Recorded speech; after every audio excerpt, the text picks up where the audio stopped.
L'Opéra de Montréal débute sa saison avec les Noces de Figaro et deux des figures dominantes de cette première production, on parle de Mozart ici évidemment, sont Hugo Laporte et Nicolas Elis, le chef. Alors, bienvenue à tous les deux. Bonjour. Merci, bonjour. Merci. Alors, vous sortez en somme tous les trois de plusieurs heures de répétition et j'imagine, Nicolas, que les troupes sont prêtes.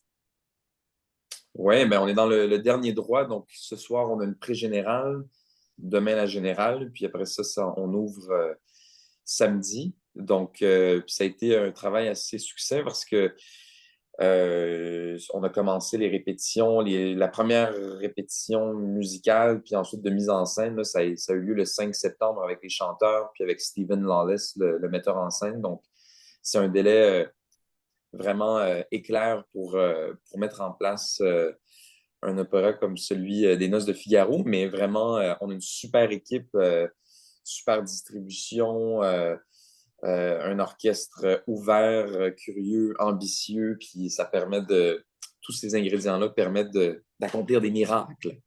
Hugo, justement, parle-nous donc de ton personnage et un peu d'un petit résumé peut-être de l'histoire des Noces de Figaro. De la bouche, Ah oui, bien, de la bien bouche du sûr. comte. De la bouche du comte. Oui, ben le comte, c'est sûr que c'est lui qui est en position de pouvoir. OK? Puis je pense que ce qui est essentiel à retenir, du moins dans notre version des choses, c'est que le comte, il veut être en pouvoir, il veut exercer son pouvoir. Peut-être aussi que son mariage ne va pas si bien que ça. Donc, il a besoin de sentir un contrôle. Et puis, bon, c'est l'histoire du mariage de Figaro, les noces de Figaro. Donc, Susanna et Figaro veulent se marier. Susanna et Figaro, c'est des serviteurs qui sont à la disposition du comte. Et puis le comte, lui, depuis, bon, historiquement, dans le comté, il y a un droit de cuissage. Donc, il aurait le droit, avant le mariage, d'aller, disons, d'aller exercer son droit de cuissage à Susanna.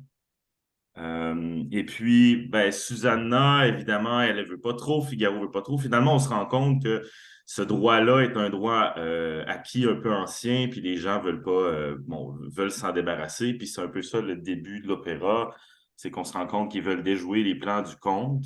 Puis le comte, lui, il veut malgré tout rester en pouvoir et pouvoir, bon, coucher avec Susanna. Donc, tout le long de l'opéra, c'est son but finalement. Compte. C'est son grand arc dramatique, c'est de coucher avec Susanna. C'est aussi simple que ça. Mais il y a tellement de choses qui se passent, des plans, des personnages organisent des plans au travers de ça. Cherubino aussi, qui est un jeune homme qui est plein d'hormones, qui court après toutes les femmes, qui est un peu l'image plus jeune du conte. Donc, il va y avoir une espèce de combat là, entre Cherubino et le comte pour Susanna, pour la comtesse. Puis bon, c'est une histoire qui est très compliquée. Il y a toutes sortes de personnages et des broglios qui arrivent. Là. Je ne passerai pas au travers de ça, puis ça prendrait 15 minutes. Mais Nicolas, Nicolas, parle-nous donc de la distribution parce qu'elle est presque toute canadienne. Oui, donc c'est ça.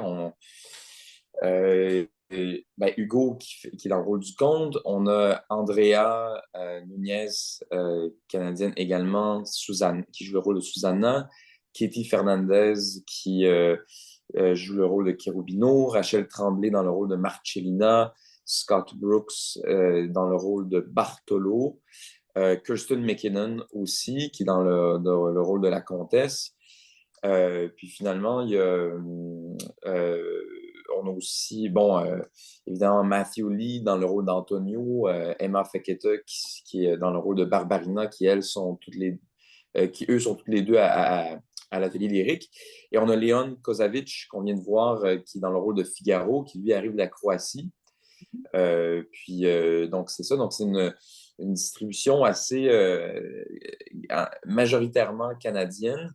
Moi, je trouve ça vraiment le fun parce que ce sont tous des artistes avec lesquels j'ai travaillé dans le passé, à l'exception de Kirsten et Léon, la comtesse et Figaro. Mais donc, même que Hugo et moi, on a fait avec l'Orchestre de l'Agora des airs du conte il y a quelques années à Orford, puis aussi avec les chanteurs de l'Atelier lyrique. Il y a beaucoup de chanteurs qui ont passé par l'Atelier lyrique avec lesquels j'ai travaillé. Donc, ce qui est le fun là-dedans, c'est que ça permet il y a déjà une complicité qui est installée en répétition.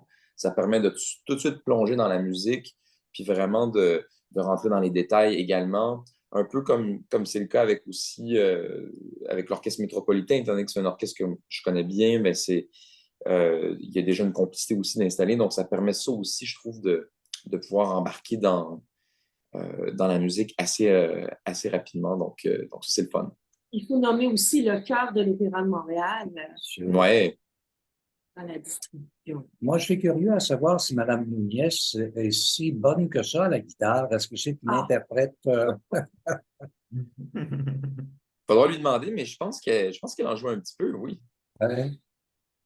Non, mais écoute, toi, Nicolas, tu vas être dans la fosse, évidemment, à titre de chef de l'orchestre. Alors, euh, tes impressions du décor, parce que tu le vivras pas, mais tu as jeté un coup d'œil là-dessus, puis j'aimerais savoir quel est ton feeling de ça, Ben visuellement. donc, la mise en scène, de Steven est vraiment ancrée dans le texte. Donc, c'est pas une espèce de concept ésotérique où est-ce qu'on trouve une autre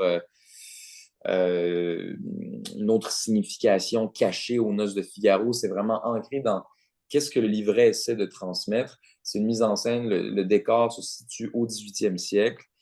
Et ben c'est ça, comme le mentionnait Hugo plus tôt, je veux dire, c'est ça, c'est une histoire un peu, quand on y pense, c'est un peu, on se dit, coudonc, comment ça qu'on présente un opéra comme ça, là, où est-ce que pendant 3 heures, on essaie de comprendre pourquoi le comte essaie d'abuser de son pouvoir pour coucher avec Susanna, essentiellement. Mais c'est une œuvre vraiment fascinante parce que les trois artistes qui ont créé cette œuvre-là, d'abord Beaumarchais, qui a écrit la pièce de théâtre, euh, était lui-même un espion. C'était un grand. Il a espionné pour le roi de France lorsqu'il faisait des voyages à l'extérieur comme artiste. C'était un grand militant de la Révolution américaine qui se passait vraiment dans les mêmes années où il était en train d'écrire sa trilogie du Barbier de Séville, Les Noces de Figaro et La Mère coupable. Et Figaro et Mozart, eux, c'était aussi des gens qui étaient aussi ancrés dans tout le mouvement des Lumières, c'est des francs-maçons. Je veux dire, c'est trois artistes qui faisaient vraiment partie d'une espèce de bouillonnement social, d'éveil, de qu'est-ce qu'est notre société, dans quel monde est-ce qu'on évolue, puis est-ce qu'on est, qui ont osé porter un peu euh, questionner un peu les façons de faire de l'époque. Puis c'est pour ça que la pièce de Beaumarchais, elle était, à l'époque, elle a été bannie pendant vraiment longtemps. Puis ça a vraiment créé un grand choc culturel parce que la pièce de Beaumarchais, elle est encore plus, disons, elle, elle a encore plus de confrontation avec le système établi que l'opéra de Mozart et de Da Ponte.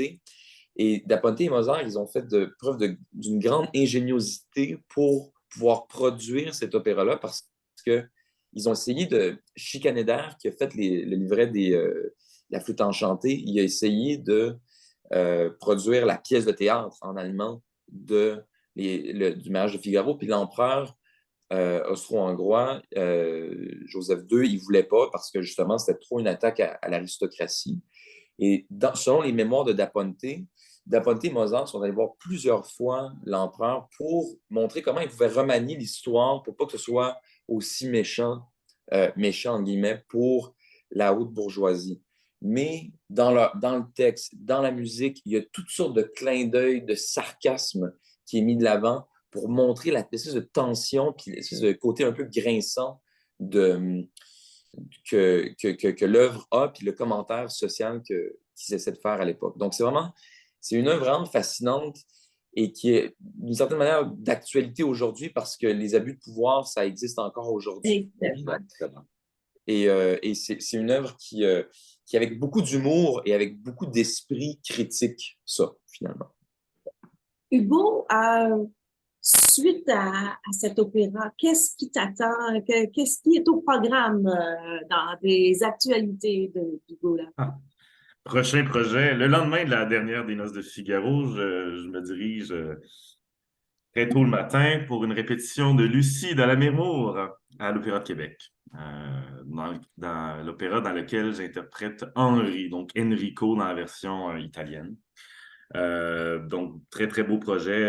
Je vais retrouver Julien Dran, avec qui j'ai chanté dans l'Elisir d'Amore. Ça va faire 2 ans maintenant. Ténor français, incroyable, gentil jeune homme. Et puis, donc ça, c'est mon projet. Mais sinon, je vais faire aussi à la Maison symphonique avec l'orchestre, l'OPMEM, l'Orchestre Philharmonique. En tout cas, à la Maison symphonique au mois de février, Carmen, dans lequel je vais interpréter Escamillo. J'ai aussi une production qui n'est pas encore annoncée, étrangement, qui arrive, qui s'en vient cet hiver. Donc, il y a des maisons d'opéra qui tardent à annoncer leur saison. Mais j'ai toutes sortes de beaux projets. Je fais aussi un concert de Noël à l'Opéra de Edmonton au mois de décembre, le 11 décembre. Et Nicolas, de ton côté, tu fais beaucoup d'opéras cette année. En plus de diriger ton orchestre l'Agora et aussi le Lion du Roi. Mais à l'opéra, c'est une grosse saison d'opéra pour toi. Oui, c'est un drôle d'hasard parce qu'en fait, beaucoup de projets pendant la pandémie ont été reportés. Puis on dirait que tous mes opéras sont dans la même année. Fait que je vais, juste après les Noces de Figaro, on fait le couronnement de Poppée de Monteverdi avec l'atelier lyrique de l'Opéra de Montréal et l'Agora. Puis après ça, je fais Dialogue des Carmélites à Toronto avec le Glenn Gould School of Music, donc le conservatoire à Toronto. Dialogue des Carmélites de Poulenc, donc œuvre monumentale. Donc, j'ai vraiment hâte de faire ça. Puis après ça, moi aussi, comme Hugo, je vais à l'Opéra de Québec à la fin de l'année, dans mon cas, pour une chauve-souris de Johann Strauss. Donc, c'est vraiment des 4 opéras.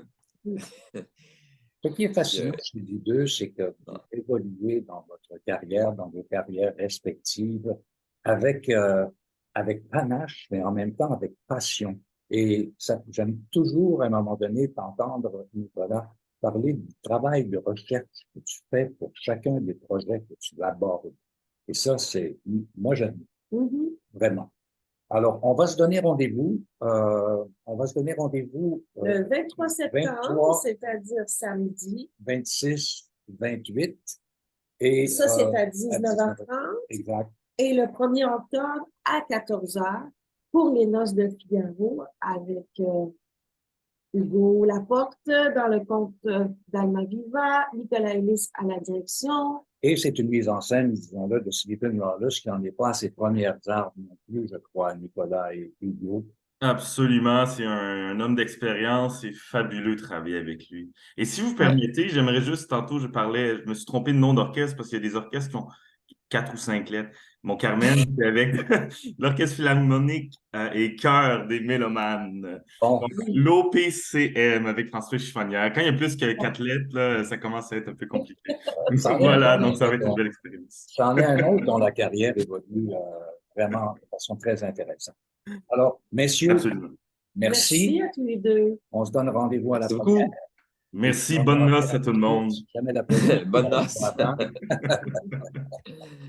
Salut tout le monde. Bye bye. Salut. Bonne noce de Figaro. Merci.